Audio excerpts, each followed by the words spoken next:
పవన్ కళ్యాణ్ ఊసరవెల్లిలా మారుతున్నాడు. అవకాశవాది రాజకీయాలు మాత్రమే చేస్తున్నాడు. నాడు వారసత్వ రాజకీయాలను విమర్శించి నేడు అన్నయ్యకు ఎమ్మెల్సీ సీటు ఇప్పించుకున్నాడు అన్న గుంటూరు జిల్లా వైఎస్ఆర్సీపీ అధ్యక్షులు అంబటి రాంబాబు. ఊసరవెల్లిలాగా మారిపోతున్నారు. సెటిల్ గానటువంటి పరిస్థితి ఇవాళ కనిపిస్తా ఉంది. వాలంటీర్లు మోసం చేశారు. కళాశాలల్లో పేదవారికి, వైద్య కళాశాలలో పేదవారికి మేము సీట్లు ఇచ్చే కార్యక్రమం చేస్తుంటే అమ్ముకుంటున్నామని చెప్పారు. ఇవాళ మొత్తం ప్రైవేట్ కళాశాల మొత్తాన్ని తీసుకువెళ్లి ప్రైవేట్ రంగానికి, గవర్నమెంట్ కళాశాల అన్నింటినీ ప్రైవేట్ రంగానికి ఇచ్చేటటువంటి ఒక దౌర్భాగ్యమైన స్థితికి ఇవాళ మీరు తీసుకొచ్చేటటువంటి పరిస్థితి ఇవాళ తీసుకొచ్చారు. ఇది చాలా దురదృష్టకరమైనటువంటి పరిణామాన్ని మనం చేస్తున్నాం. అంతేకాదు ఇవాళ కూటమి ప్రభుత్వంలో ఉన్నటువంటి శాసనసభ్యులు కానీ, ఎంపీలు కానీ, మంత్రులు కానీ ఏం జరుగుతుంది? వాళ్ళ దోపిడీ, ఇసుక దోపిడీ, మట్టి దోపిడీ, బియ్యం దోపిడీ. అసలు జనసేనలో ఉన్నటువంటి శాసనసభ్యులు అందరూ కూడా దోపిడీ చేస్తుంటే హాయిగా చుక్కలు లెక్కెడుతున్నావు నువ్వు. అదేమంటే నువ్వు వీరుణ్ణి, సూర్యుణ్ణి, అవినీతికి వ్యతిరేకం, ధర్మం కోసం పరిపాలన చేస్తాను, కోపం వస్తుంది నాకు, ఇవన్నీ మాట్లాడతాం. మీ వాళ్ళు దోచుకుంటుంటే మాత్రం నీకు ఏ రకమైన కోపం రాదు.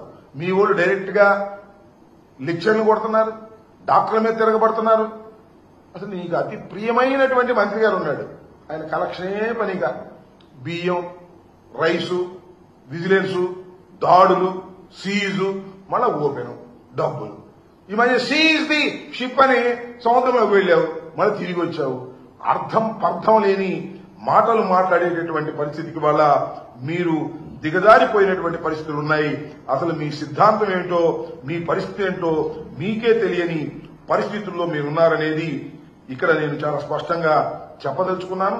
ఏది ఏమైనప్పటికీ కూడా ఒక పద్ధతి ప్రకారం ముందు వెళ్లవలసినటువంటి మీరు పద్ధతి తప్పి ఇష్టానుసారంగా వెళ్తున్నారు.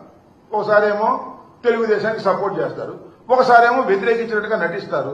కారణం ఏంటంటే తెలుగుదేశం పార్టీ యాంటీ ఎస్టాబ్లిష్మెంట్ ఓట్లను చీల్చేయాలి అనే ఉద్దేశంతో బీఎస్పీ, సిపిఐ, సిపిఎం వీళ్ళతో జతకడతారు.